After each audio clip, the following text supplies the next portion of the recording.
मेरा नाम काशिफ है। आज हम बात करेंगे एक ऐसी वैकेंसी के बारे में जिसमें को एनुअल सैलरी मतलब साल की सैलरी उसमें मिलेगी 30 लाख, 60 लाख, 40 लाख, मतलब इतनी मोटी सैलरी वाली वैकेंसी अभी तक हमने नहीं देखी है। जो वैकेंसी अभी निकली है 16 लाख, इससे कम तो कोई सैलरी है ही नहीं।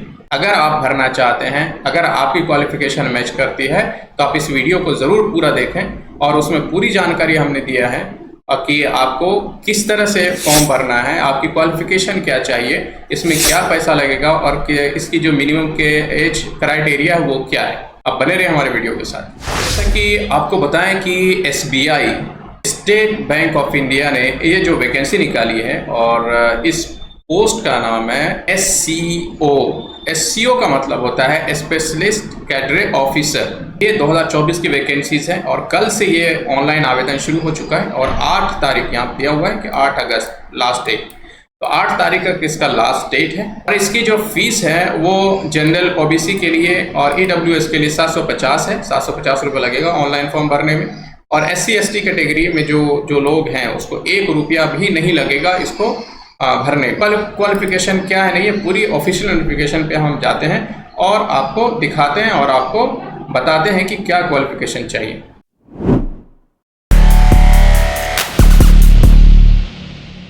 जैसा कि हम ऑफिशियल नोटिफिकेशन पे आ चुके हैं और यहाँ पे ये देखिए कि सेंट्रल रिसर्च टीम के लिए प्रोडक्ट टीम लीड जो है इसके लिए कितना है, 61 लाख रुपया सालाना, मतलब ईयरली आपको पैसा मिलेगा। इसी तरह से सेंट्रल रिसर्च टीम सपोर्ट के लिए 20 लाख रुपया मिलेगा। इसी तरह से प्रोजेक्ट डेवलपमेंट मैनेजर के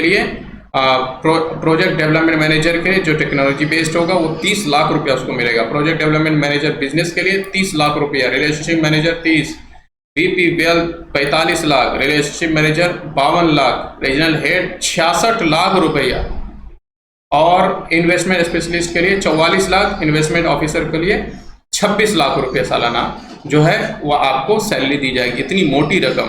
और आपको जो बता दें कि इसमें जो है प्रोबेशन पीरियड 5 साल का होगा। प्रोबेशन पीरियड का मतलब होता है कि जैसे कि एक कॉन्ट्रैक्ट होता है और उस कॉन्ट्रैक्ट को आपको पूरा करना होता है और उस कॉन्ट्रैक्ट में आपकी परफॉर्मेंस देखी जाएगी। अगर उस कॉन्ट्रैक्ट में 5 साल में आपकी परफॉर्मेंस अच्छी रही तो आपको जो वो कंटिन्यू मतलब कि आपको आगे बढ़ा दिया जाएगा कॉन्ट्रैक्ट को। तो अब ये चीज़ होती है और कॉन्ट्रैक्ट को बढ़ा करके उसको परमानेंट कर दिया जाता है। तो इसको कहते हैं प्रोबेशन पीरियड, मतलब एक टाइम है, उस टाइम में आपकी परफॉर्मेंस देखी जाएगी और आप उस काम के लायक है या नहीं है, आपका परफॉर्मेंस कैसा चल रहा है, आपसे काम लिया जाएगा, पैसा भी दिया जाएगा, आपको सारा चीज़ होगा। तो क्वालिफिकेशन जो है वो अब ये देखिए कि सेंट्रल रिसर्च के लिए जो है MBA होना चाहिए और उसके लिए जो है आपको 5 साल का मिनिमम पोस्ट क्वालिफिकेशन होनी चाहिए। इसी तरह से देखिए सेंट्रल रिसर्च के लिए सपोर्ट के लिए जो ग्रेजुएट या पोस्ट ग्रेजुएट होनी चाहिए कॉमर्स में और 3 साल का जो है पोस्ट क्वालिफिकेशन एक्सपीरियंस होने चाहिए फिनांस में। इसी तरह से जो है प्रोजेक्ट डेवलपमेंट मैनेजर के लिए जो है वो MBA MMS PGDM ME MTech BE BTech PGDBM जो आपको गवर्नमेंट यूनिवर्सिटी से होनी चाहिए। प्राइवेट कोई भी पोस्ट होगा उसमें एक चीज़ है कॉमन है कि उसमें आपका कोई भी इंस्टीट्यूट से आपने किया है वो गवर्नमेंट से रिकॉग्नाइज्ड होनी चाहिए, तभी आपकी डिग्री वैलिड होगी, आप इसको अप्लाई कर सकते हैं। और इसमें देखिए कि 4 साल का एक्सपीरियंस भी मांगा है।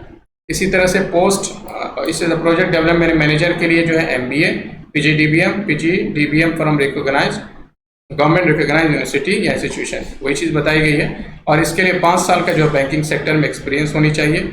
इसी तरह से रिलेशनशिप मैनेजर के लिए ग्रेजुएट होनी चाहिए और 3 साल का मिनिमम पोस्ट क्वालिफिकेशन जो है मिनिमम एक्सपीरियंस होनी चाहिए रिलेशनशिप मैनेजर पे वेल्थ मैनेजमेंट में। इसी तरह से देखिए कि VP वेल्थ का जो है ग्रेजुएट आपको होनी चाहिए और MBA जो प्रीफर्ड की जाएगी MBA को की जाएगी। अगर MBA नहीं है, अगर ग्रेजुएट वाले भरे हैं तो ग्रेजुएट वाले को होगा। अगर MBA वाले भरे हैं, अगर वो उनको 60% मार्क्स है अब यूनिवर्सिटी में तो उसको पहले तरजीह दी जाएगी, पहले उसका सिलेक्शन होने का चांस है। तो इसी तरह से मैंडेटरी 6 साल का जो है एक्सपीरियंस होनी चाहिए। Post qualification relationship manager wealth management में आपका एक्सपीरियंस होनी चाहिए। इसी तरह से रिलेशनशिप मैनेजर टीम लीड के लिए ग्रेजुएट होनी चाहिए और 8 साल का जो है मिनिमम एक्सपीरियंस होनी चाहिए। इसी तरह से आप देखिए कि रीजनल हेड के लिए भी ग्रेजुएट होनी चाहिए और 12 साल का एक्सपीरियंस होनी चाहिए रिलेशनशिप मैनेजर के लिए। इसी तरह से इन्वेस्टमेंट स्पेशलिस्ट के लिए जो है MBA PGDBM from recognized college university से होनी चाहिए और 6 साल का पोस्ट क्वालिफिकेशन एक्सपीरियंस होनी चाहिए इन्वेस्टमेंट एडवाइजरी में।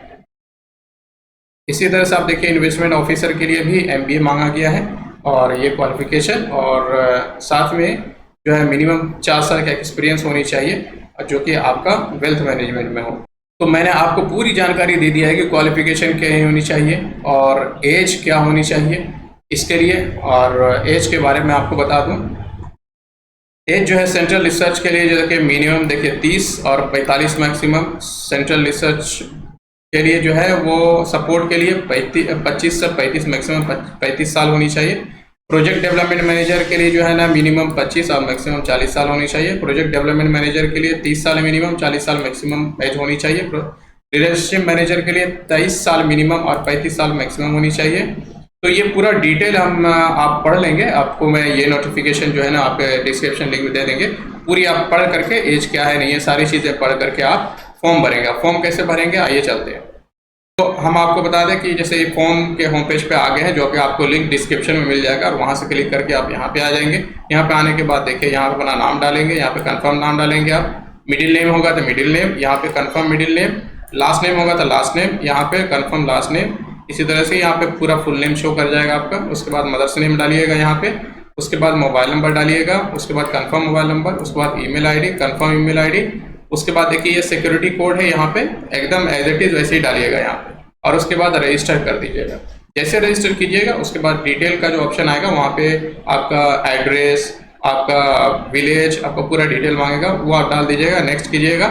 उसके बाद आ जाएगा क्वालिफिकेशन में अपना जो है डिग्री का पूरा इन्फॉर्मेशन मांगेगा, कब आपने क्या परसेंटेज मिला ये पूरा इन्फॉर्मेशन मांगेगा, वो आप भर के नेक्स्ट कीजिएगा। तो अपलोड करने का ऑप्शन आएगा, अपलोड डॉक्यूमेंट जो स्कैन करके रख लीजिएगा तो अपलोड डॉक्यूमेंट कर दीजिएगा। आपका आधार कार्ड मांगेगा, आपका जो है ना क्वालिफिकेशन जो है आपका सर्टिफिकेट वो अपलोड करने के लिए कहेगा, आपका फोटो अपलोड करने के लिए कहेगा, आपका सिग्नेचर अपलोड करने के लिए कहेगा। ये सब सारी चीज़ें अपलोड करनी होगी। उसके बाद प्रीव्यू देख लीजिएगा कि आपका फॉर्म भरा गया, सही से भरा गया है, क्या क्या भरे हैं, वो पूरा प्रीव्यू आ जाएगा। उसके बाद पेमेंट कीजिएगा, पेमेंट करने के बाद आपका फॉर्म सक्सेसफुली हो जाएगा। तो आपको मेल पे पहुंच जाएगा और आपके मैसेज भी आ जाएगा कि आपका फॉर्म सबमिट हो चुका है। और जब एग्ज़ाम का डेट होगा तो एग्ज़ाम होगा, इंटरव्यू होगा, उसके बाद सिलेक्शन होगा और आपको पोस्टिंग मिल जाएगी। तो आशा करता हूँ मेरी जानकारी पसंद आई होगी। अगर अभी तक मेरे चैनल को सब्सक्राइब नहीं किया सब्सक्राइब जरूर कर लें और बेल आइकन का बटन ज़रूर दबाएं ताकि आपको हर एक इन्फॉर्मेशन पहुंच सके। अगर आपको कोई परेशानी हो, कोई दिक्कत हो या आपको कोई क्वेश्चन पूछना हो हमारे कमेंट बॉक्स में ज़रूर बताएं। धन्यवाद।